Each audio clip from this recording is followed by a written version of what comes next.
特别是网上冲天的进度，无因为天风晒土动片讲竞杀变坏，电脑因为人民七界的坚持，为了正气教育开发建设，让日本清正规的文化补充，推推相传到今。那是讲引发短时间的灿烂，是日本人精神的代表。这蕴含千年文化的京都，就代表日本人心灵的故乡。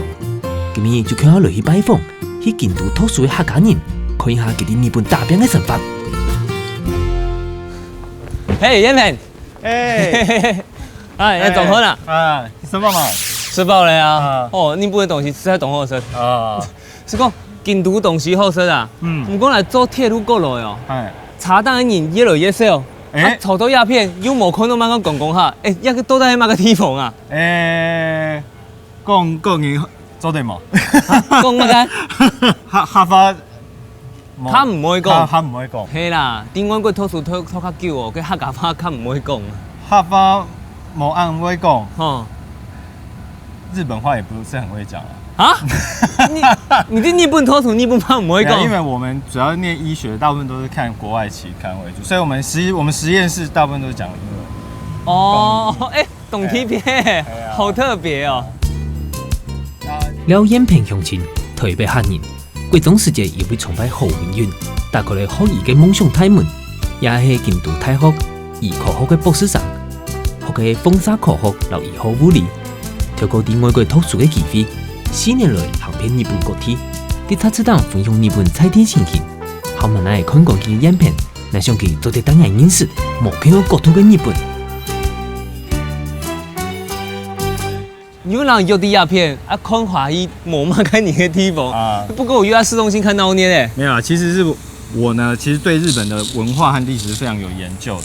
这个地方呢，其实它是一个非常影响日本近100多年来很重要的一个地方。那因为我平常啊，有在写一些网络的文章啊，介绍日本的一些风光啊，所以对这边比较熟一点。要说嘛该去哦。这边叫做福建。哦，福建区啊。福建它的意思呢，不是那个福建啊，哦，就趴在地上看。吃某空庸啦。对。那它的意思呢，其实它原本的日文啊是在讲是说浮水啊，水，因为水跟剑日文的意思很像，它是讲地下水的意思。佢哋京都市南部嘅福建區，佢喺南邊係以次船。400年來，因為廉價太板，京都奈良嘅水陸交通中心，悄悄嘅鬧熱起來。變做點美動道嘅鬧熱公堂、老小蟲堂，因為是係幕府米奇一群強人其中嘅所在。故作福建喺歷史上沒有重要嘅地位，佢哋天天查條我部嘅重點嘅行，還做得看到眾多條嘅歷史人物留下來嘅軌跡。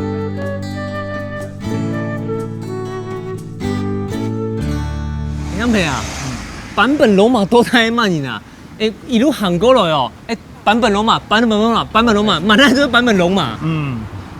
坂本龍馬呢，他是在日本明治維新非常重要的一個人物所以他在那時候在京都這邊有很多的政治活動，在這個幕府時代的末期，因為為了要維新，所以搞這些很像革命的這種運動啊。革命運動。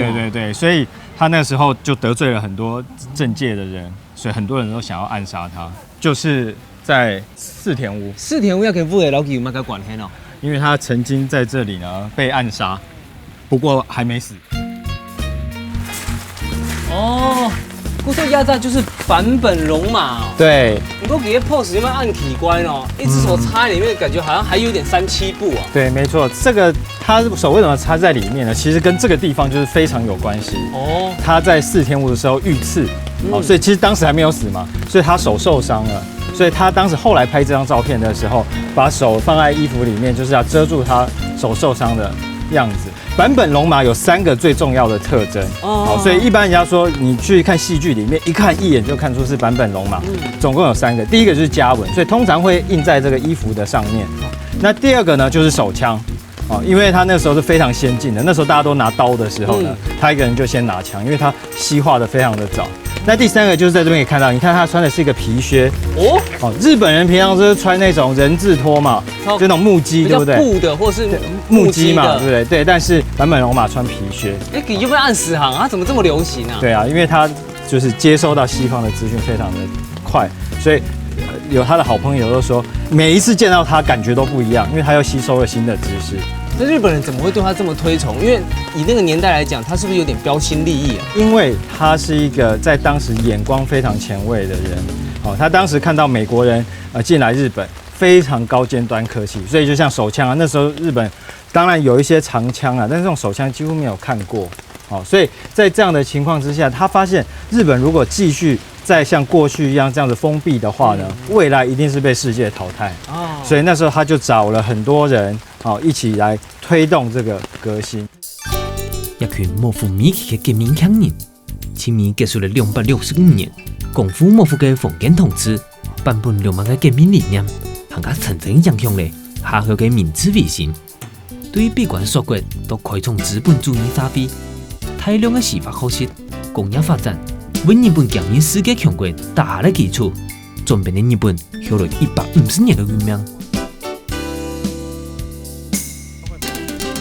你有没有对日本的历史很了解呢？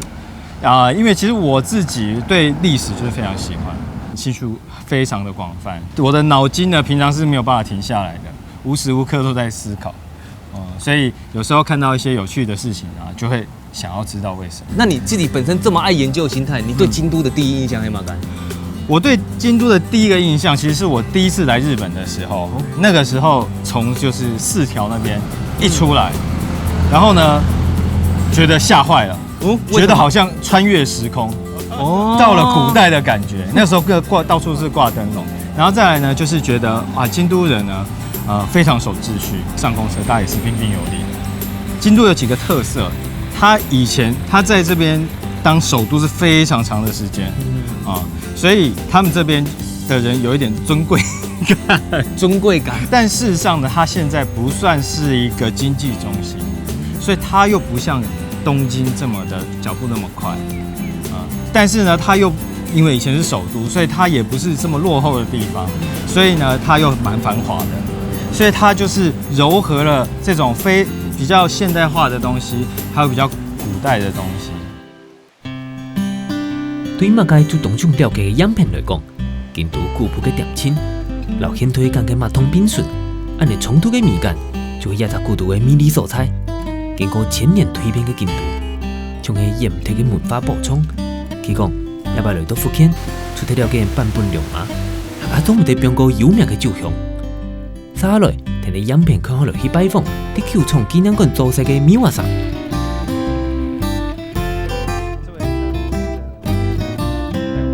来啲挑前啊，我在前面有看到一颗很大的像绣花球一样，跟天马个东西呢。文字が読めない人が多かった時代、その杉の葉を束ねて、軒先に下げてあればお酒を売っているということが分かりました。毎年秋に新米を収穫して、でその年の最初のお酒を絞るときに、緑色の杉の葉で作り直して新しいものと変えます。好特别哦，因为以前的人不太认识字，所以我们用那个球一挂上去就要给人就是卖酒的。那唐央品贡哦，好像说福建区这里它的水是很有名的。这酒造里面，我有这边的水可以品尝吗？月桂冠を作る仕込み水。地下50メートルから汲み上げられる、天然のミネラルウォーターです。所以它应该是非常天然的地下水。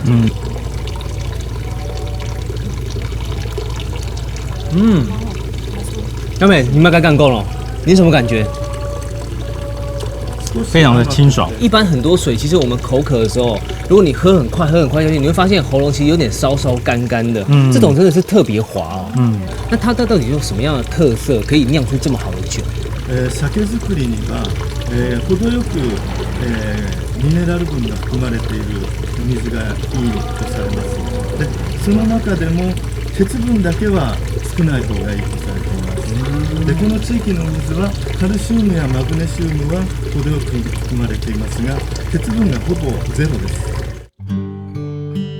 伫清酒酿酒的过程度，大家常用的步骤就做唔到墨水。据说水质的好坏，会直接影响到清酒的风味。用一方的水，做一方的好酒。据说伫日本，各地都有专属的菜体酒，有菜体的米、水，丰富的日本酒的文化。为到老老祖公推崇下落嘅酿酒加拉货，珍贵史料做得老私人分享。就从老百年的蔬草创风转做纪念馆，丰富的馆藏，未变到京都重要的民俗文化財。酒蔵自体は非常に古いものなんですけれども、このガラスの向こう側は、人工的に冬の気候を作っています。でもうこれから暑い季節になりますと酒造りは自然の気候ではできないんですけれども、1年を通じて高級なお酒が発酵する状態をご覧いただける、おそらく日本で唯一の施設です。以前是靠温度来制造酒嘛，那不是就会有一些季节限制？江戸時代の中頃から昭和の初めくらいまでは寒い冬の間だけ酒造りがされていました。为什么要冬天才可以做酒啊？お酒を作るのは腐るんではなくて発酵させる腐敗でなくて発酵させるためには寒い季節の方が適しています。给马改，这个跟那个是一样的吗？どうぞ香りを聞いてみてください。真给呢，你够这个是酒，其实我现在闻起来反而比较像果汁了，要不然你吃过呢？非常的香。对，它那个味道其实是蛮浓郁，而且有自然好像很甜的味道。将酒酿用的暗酿的米香冲过来，不但是有色酒的爱，也充满了期待，也係因為科技的關係，幾年就都在吃到品質穩定的清酒。湯店主因歸路分享下來，當地焗清酒的風味濃醇，難得來到焗酒的新創所在，用做點百機飛，感受一下日本清酒的魅力呢。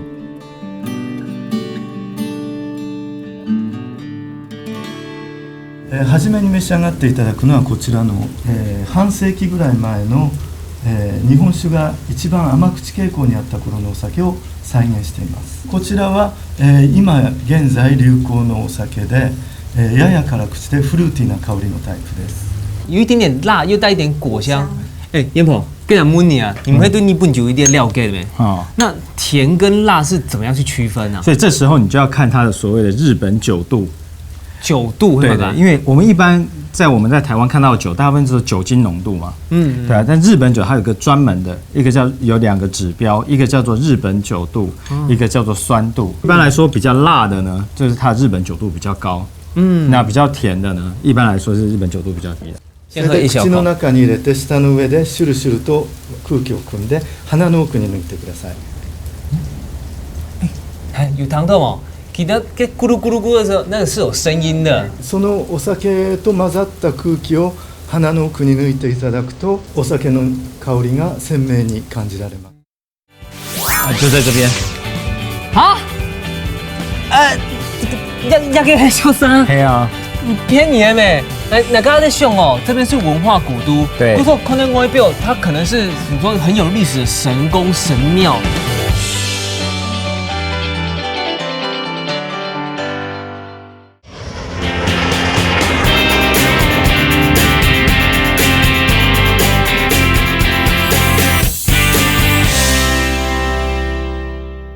いただくとお酒の香りが鮮明に感じられます。有没有感觉到那个进入脑的感觉？其实啊，平常时某些是酒真的一个那个这样子冲下去以后，整个脑门感觉是酒那个五感啊，那个5个感官每个都这样放得蛮大的。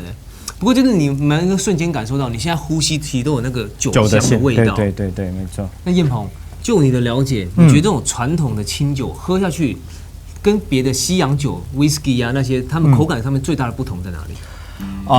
其实要跟就是日本清酒来相比的话，应该是要跟葡萄酒那些来比，因为他们是属于酿造酒。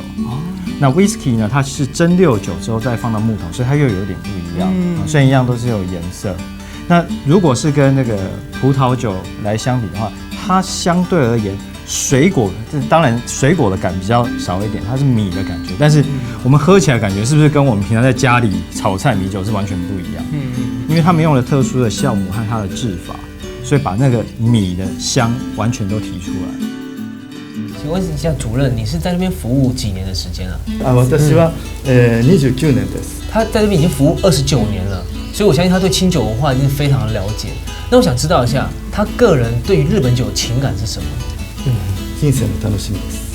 日本酒というのは国酒、日本の国を代表するお酒、例えば日本中、世界中の方が、桜の花を見て綺麗だなと思われるように、日本酒を飲んで美味しいなと感じていただけたら、とても幸せに感じます。因为我最近有看一些杂志，有会提到一个状况，就是说，可能是因为清酒的浓度比较高，那现在年轻人呢，其实是他们可能喝的是啤酒啊，那种比较快速会有调味的鸡尾酒。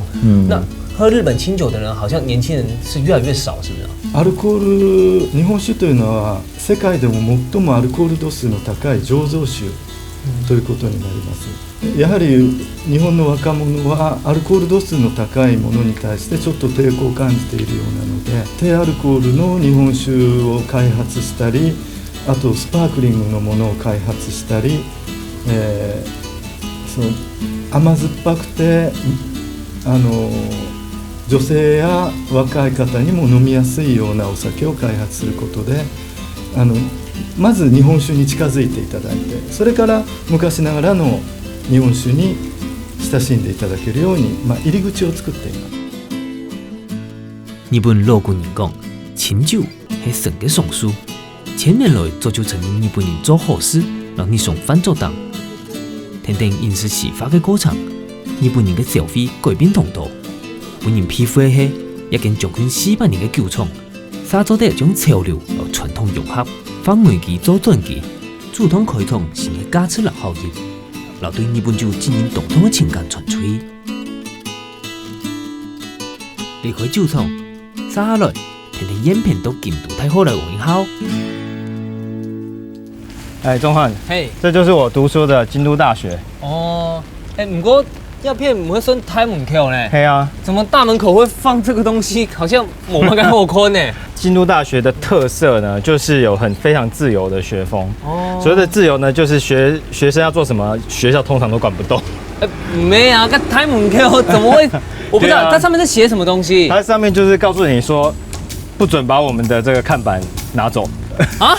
开宗明义就写说，对，不能把这个看走。对，就是说我放在这里，告诉你说，我这边摆的板子、抗议标语，你们通通不准拿走。最后这个呢，京都府警察谢罪呢，是前阵子呢发生了一件事情，就是因为这个京都大学的学生有人参加一些政治活动，结果有警察呢就怎么讲呢？他便服进去搜索，便衣警察就对，结果被学生发现了，结果那个警察。后来就被学生给拘禁了。那你骗我了吧？那有可能真的，警察部好像在做起来。嘿啊。然后他们现在你说，而且他们还所以他们写这标语就是说，虽然我把你抓起来，但是你要跟我道歉，你不应该入侵我们的校园。要给后告的学风怎么会这么特别？因为京都大学算是一个100年的老学校。对，没有错。怎么会学生在这方面会这么样的？因为他们这100年来都是这样搞的。这样按呢哦。哇，一时改变人对日本人的印象呢。影片讲日本人可以来当温柔，不过其实当敬爱。其中京都太学唔但只係條牌學院嘅太本人，還有因為自由嘅學風、反抗嘅傳統都有名。專門培養科學家嘅京都太學，是出過6個諾貝爾獎嘅得主。故所本人講係科學家嘅搖籃，那想就會按你視覺嘅空間，讓學生係對教授以外嘅世界特別敏感。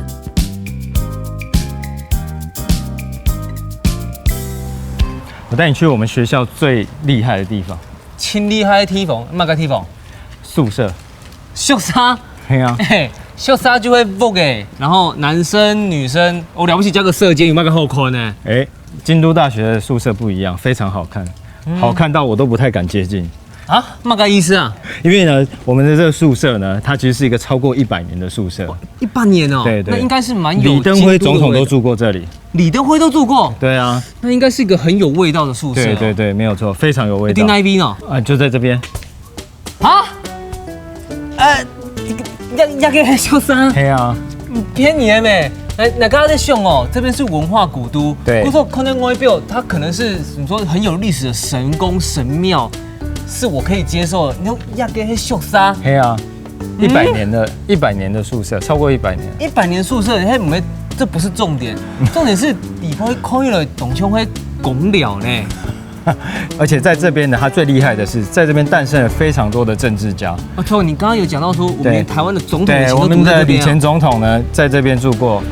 对啊，所以在日本也有非常多的政要是从这边诞生的。京都大学最有名的叫做自由的学风，所以这个宿舍其实就是代表着学生非常自由学风的一个代表。为什么呢？因为它是100%学生自治的，里面连舍监都是学生，因为它是学生自治嘛，所以那个住宿费也是学生自己决定嘛，所以呢1个月呢才2500块日币，一张耶6500 Q， 你是不是讲说是一天吧？对，因为2500块日币算一算才600块台币耶。对，没有错，你们按便宜呢？所有的都包了。你说包是水电，对，还有包什么？是包住啊。还包住？那网路费呢？据我所知呢，是乐捐哦，所以哇，按便宜呢。对啊，那你自己有在那边住过吗？我曾经考虑要来这边住过，但是后来觉得自己的作息可能会影响到其他同学，所以后来还是自己去外面住。福山的始祖嘅吉田寮，是日本福山运动嘅精神象征。虽然当小型沙飞看起来乱嘈嘈，不过对于力推福山的来讲，反对学校拆迁校长，可能代表的是一種超越時代、流反威權嘅遺憾。8年來，吉田寮就像教育度嘅散發室，散有充滿校長員嘅生命力。莫怪有人講，參觀過京都大學，當地擘開整件嘅自由大學生活六學風。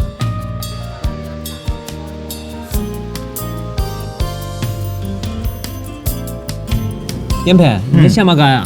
部落格。哦，你平常有在写部落格？对啊。那可以算哪封面的主题呢？因为像台湾有你下是美妆的啊，或者有些写是什么使用分享的感觉，你像那种人。你觉得我适合用美妆吗？美食。美食吗？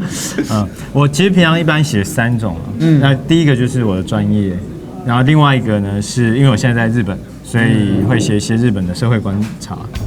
然后还有一个是写一些社会议题的评论。社会议题评论哪一方面的呀？各方面，比如说在台湾发生一些事情啊，比如说像最近有罢工的事情啊，或者是最近讲这个劳资的事情。一般现在在大部分谈社会议题的，大部分都是学哲学的啊，学政治的啊，学法律的。那他们通常会朝比较人文的面向去思考。那我们学科学的人看这些事情，其实是完全不一样的。我们第一件事情会要求的东西叫做证据。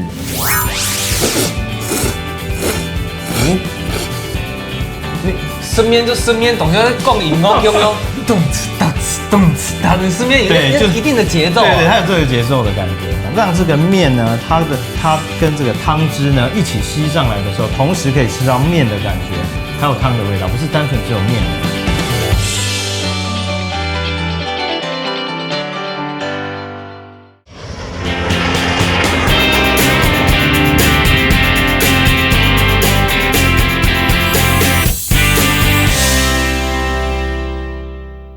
那我们学科学的人看这些事情，其实是完全不一样的。我们第一件事情会要求的东西叫做证据。那你会这样子去写这个评论社会议题，或是你去观察社会的面向，是跟你念京都大学他们校风有关系吗？不能说完全有关系，也就是我当然不是因为这样而进来，对，但是来的时候觉得非常的契合。比如说有时候我看到他们在做一些很怪的事情的时候，抗争啊什么时候，我就会觉得很有共鸣的感觉。你要投给以后封面没？那你现在博班是已经第3年了吗？第4年，我是放射科。我们最重要的一些工作就是确保我们在做放射线诊疗的时候，它是安全的。大家对于辐射剂量都非常的谨慎嘛，我们不希望太高，因为太高的话我们会受到伤害。我们也不能太低，因为太低的话我们的诊疗就没有效果。对，所以我们要得到一个刚刚好的一个数值。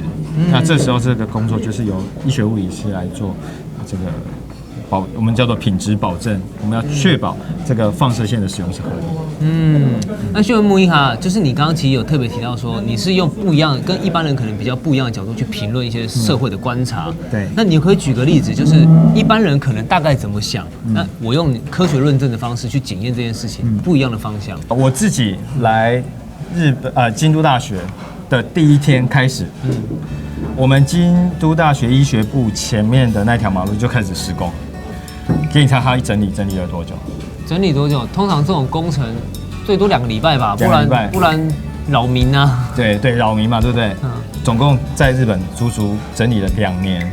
6年哦，因为我会整理按 Q 了，因为他整理的很慢啊，要让无时无刻至少要有一条路是通的，因为那只有2线嘛，所以他一次只能整一边。好，那他等于一边就整了1年，哦整完1年之后再换另外一边，所以整完第2年。问题是，台湾人可以接受一条路整2年吗？不可能啊。对啊，所以那为什么我们会觉得我们能够要求台湾的路跟日本一样平？哦，一个观念的问题。就是我们有时候在台湾，我不是说台湾这样是错，或者是说日本是对，这其实并没有绝对的，而是说我们对一个工程施工的品质的要求到底是什么样的程度，我们期待它是什么样的状态，在这样的状态他们是可以忍受的。可是我们在台湾，就像你刚才说，超过2个礼拜我就不爽了，我就觉得阻碍到我的交通了。所以其实在日本，你看到的每一样东西都有它背后的成本。所以我们必须要去考虑，为什么人家会能够达到这样子，而不是说为什么我们不能。因为你只是在想说为什么不能，那你就会觉得为什么这个能，为什么我们不能？演片讲，一开始世界美老大部分的人共用，对日本神话充满期待。不过，伫当地神话老理由係完全無共嘅體驗老感受，安尼嘅安全距離。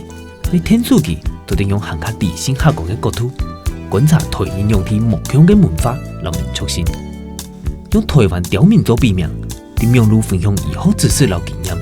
其中日本美食嘅文化佢咩啲當道，離開京都，聽得演片落去關西清泰嘅商業之都大阪。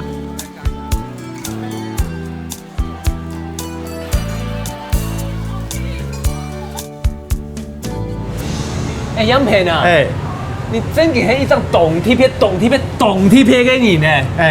迄京都错嘛？嘿啊！我讲，你在台南吃饭，结果一下就来到台版了，又会按你啦。大阪叫做天下的厨房。天下的厨房？对啊，所以在日本最好吃的东西都在大阪。哦，真紧的哦。对啊。古总，你今日台南有吃个什么干哦？拉面。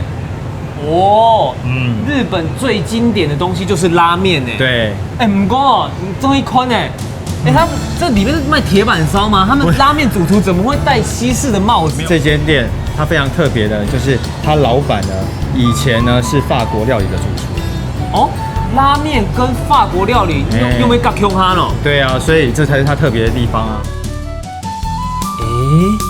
第二不是拉面加入法式风格。你都会有那个特别的变化呢？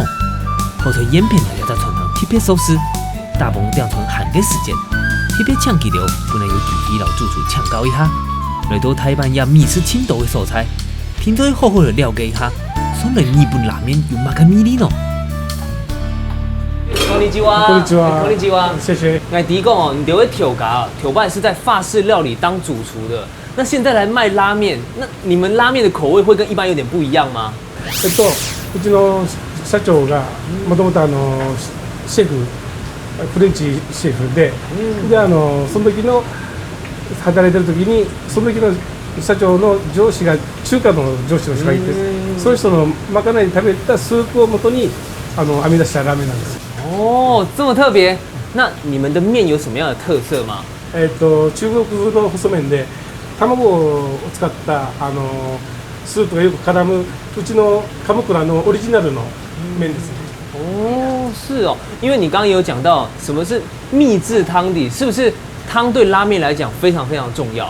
そうですね。やっぱり鎌倉の特徴といったらこのスープですので、このスープの元というのも門外不出で誰にも教えれないスープなんです。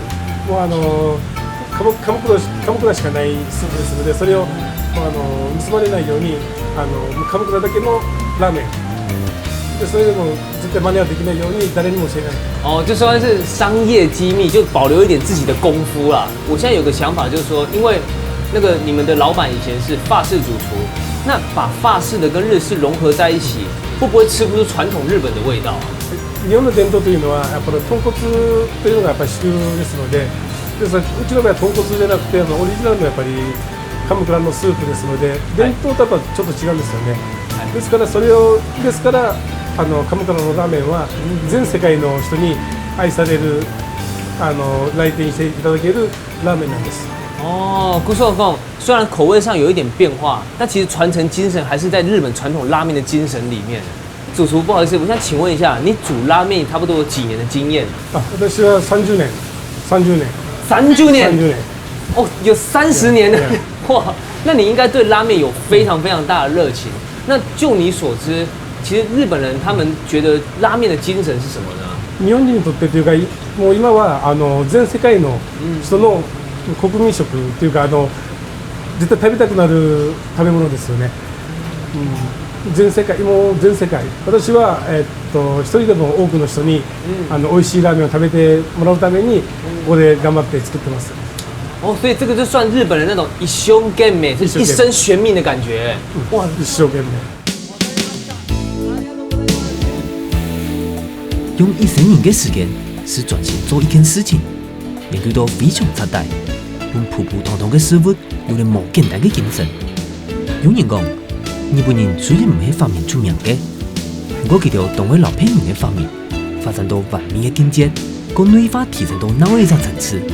比如講茶湯、拉麵一條，作為對中國嚟嘅，也是早就變成世界20日本清重要嘅代表文化之一。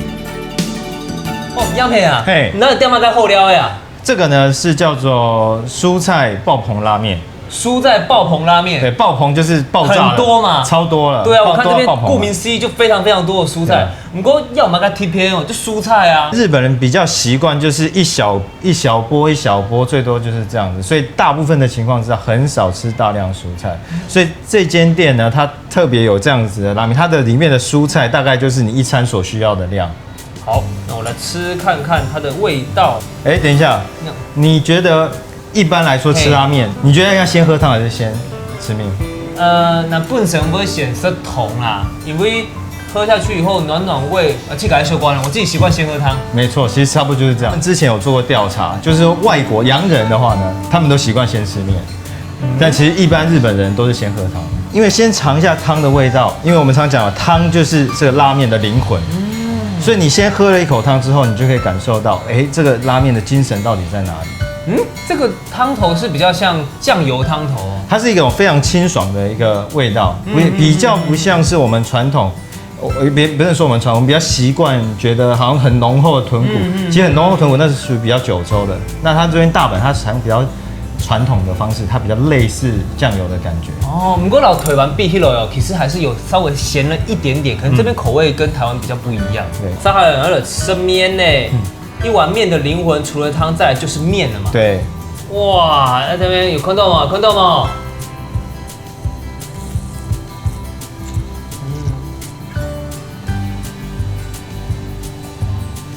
反正要身边出场看某礼貌，身边出场没有，在日本要吃出生才是有礼貌的。吃出生，我刚刚不会打扰到人家吗？不会，而且一般来说，他们在吃的时候呢，其实他们是很有节奏感的感觉。你身边就身边，懂得共赢哦，有没有？动次动次动次，他的身边有一定的节奏。对，它有这个节奏的感觉。你有没有按呢？就是他们就是细细的去品尝，让这个面呢，它跟这个汤汁呢一起吸上来的时候，同时可以吃到面的感觉，还有汤的味道，不是单纯只有面而已。好，我用你的方法试看看，你是不是猛用哦？你说拿起来，然后边吸。对。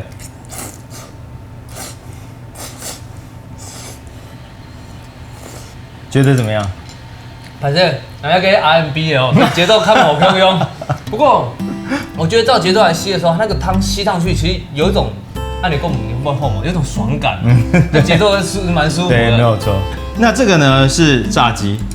那炸鸡没一般拉面店都有吗？要不要该 TP 呢？对，没有错。你一般会觉得说炸鸡好像在日本其实很多店都有炸鸡，拉面店有很大部分都有炸鸡。但是其实不要小看炸鸡，他们甚至成立了一个炸鸡协会。炸鸡协会，炸鸡有没有开协会？专门钻研如何制造好的炸鸡。一个人就骑脚踏车跑到我们学校旁边的鸭川，然后就在那边一边吃午餐，然后一边在那边哭，甚至就觉得说，是不是其实我根本就没有这方面的才华，我是根本就不应该来日本。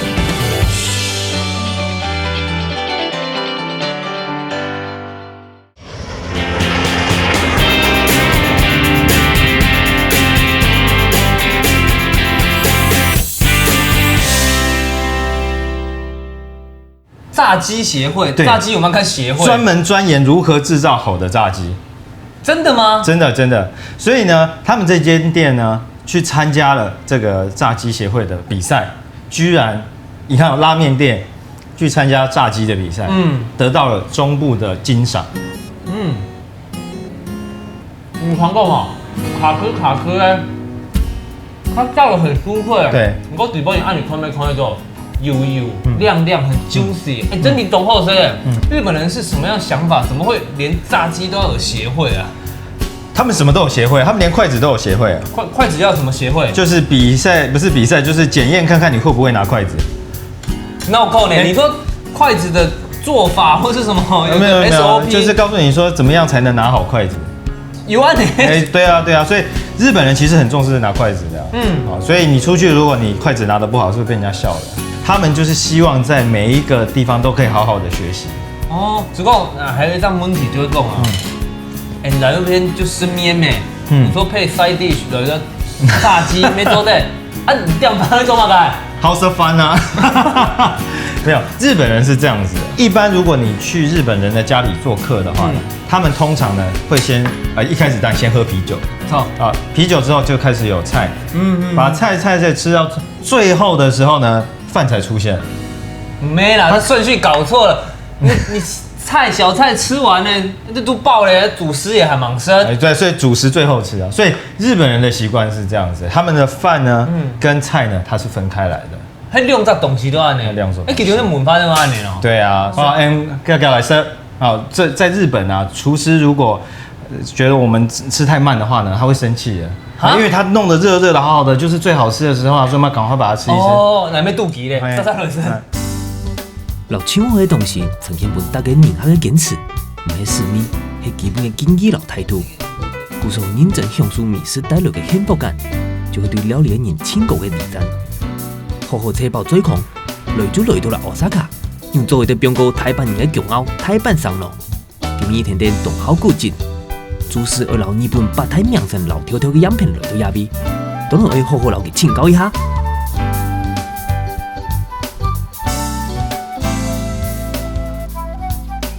杨培，要后边要这样，就要片清油两个大阪城。对啊，跟你讲，修迪就会讲啊，像你好像日本以前是每一个区域都会有一个城，像那个大阪就有大阪城，熊本就有熊本城。对，这都带几个功能性，黑嘛该呢？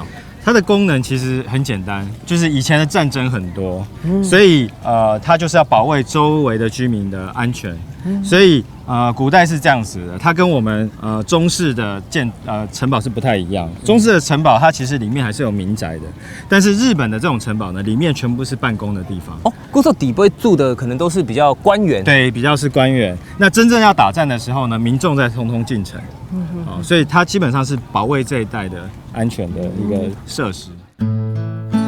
1983年，丰臣秀吉去个台版上，迄个是日本第一名上。不过400年来一直有相似。经过了几百个破坏老戏骨，也个台版上在点历史的记忆，我睇了母亲的战火，变做了当地人200年行了的好蔬菜。然后影片韩国的国体高校，本来层层的体会到，知识慢慢做起，人生应该随时学习，也来伫影片上方看到的宝贵体质。杨培，跟你第一片偷熟已经4年多了嘛，那你觉得这在4年间，你对日本文化或者生活上，你有什么样的收获吗？日本文化的收获，最主要的收获就是，我觉得他们是一个很重视根本的民族。用一共，就是说我印象最深刻的一件事情，是我去年去奈良，奈良的时候，然后奈良最有名的叫东大寺，有一个大佛嘛。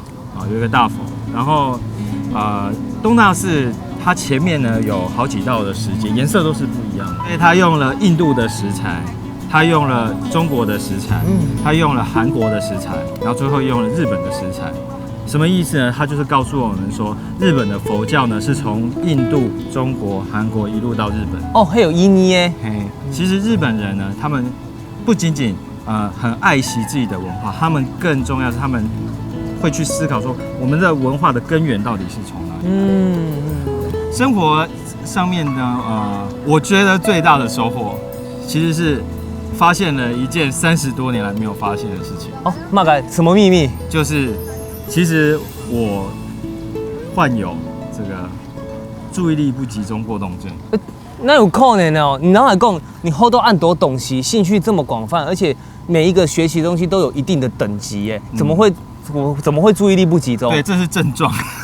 啊，这是一种症状。它主要有3个比较特别的征兆。第一个就是会过动，就是坐不住了啊。然后第2个就是注意力会比较不集中，第3个是会冲动。那通常过动跟冲动是小时候表现比较明显。那后来我发现，我小时候真的也是有这种状况，只是没有那么明显。因为一般都会觉得是说过动症的小孩好像成绩比较不好，但是我小时候成绩好像还不错，所以那个时候并没有发现。其实一路来上都没有发现。跟你第2遍审发都按究了，怎么会突然发现有那种偏脑？我硕士的时候其实还算蛮顺利的，但是到博士班的时候，开始发现意志力没有办法那么集中。那我们都知道做研究要非常专心的，但是变得越来越不能专心。我从业啦，就是从我开始念硕士开始，我在这一行已经将近10年了。那其实我来日本之后，第1年还好，第1年还不错。那第2年是我这么长时间以来第一次没有在国际研讨会投稿。哦，那你说10年中间其实都有吗？对，所以其实对我来说是很震撼的一件事情。那个时候觉得压力真的很大。那我当时其实不晓得，因为我这是去年才发现的。那我那时候不太知道是这样的状况，我只是觉得一直想要做的东西做不出来，一直做不出来。然后有一次甚至就是严重到就是有一天中午就一个人，平常都跟研究室一起出去吃饭，那天就中午自己一个人跑掉了。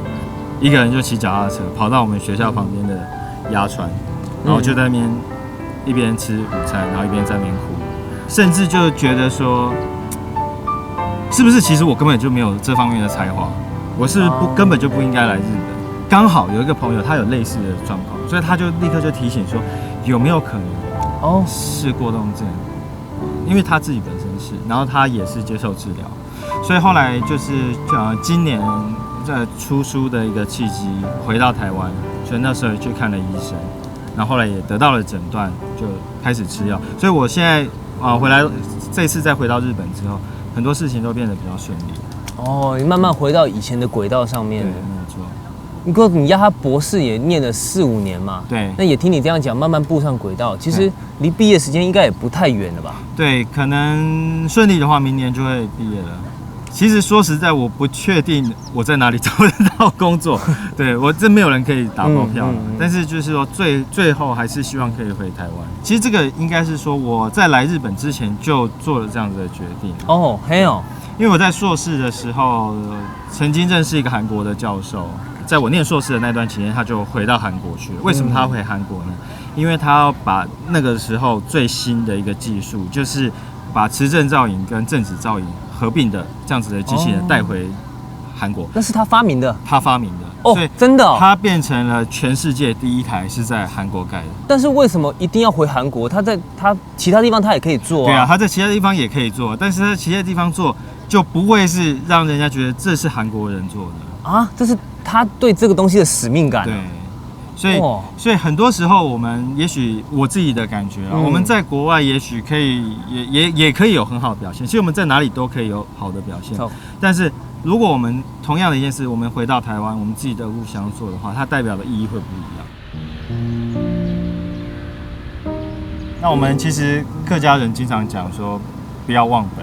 那像我自己大概我爸妈从小也是跟我们讲讲哈发，讲哈发但是呢，爱哈发讲莫按后，莫按脏啊，莫按脏啊，莫按脏啊。不过糖会色，糖会色，糖会色。对啊，所以这次也是因为就是你过来，所以我有机会又多讲个1、2句这样子，那就觉得说真的很亲切的感觉，觉得好像我还是有客家人的感觉。对啊，因为哈嘎尼哦，四海都是家，但是根其实是真的是最重要的。就像你讲你跟我讲了很久没有听到客家话，对。不过我来这边，你讲了几句客家话，就觉得那个距离一下就拉得很近。对，没有错。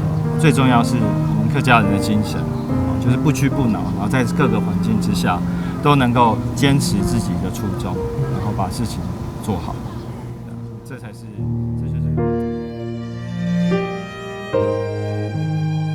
第3年喺日本嘅期間，發現到7家郵票。面對未來嘅方向，大家關卡就把影片變到更加曉得。後期，要加嘅人影片對日本嘅認識，唔但將強固抗業，要快樂啲生活，佢嘅經歷，更加家庭嘅人生嘅歷練與奮鬥，保持點初心。希望自家做得啲以後研究度有好成績，做得天數更加多嘅人。感謝影片嘅分享。客家精神永遠做得啲艱難度突破。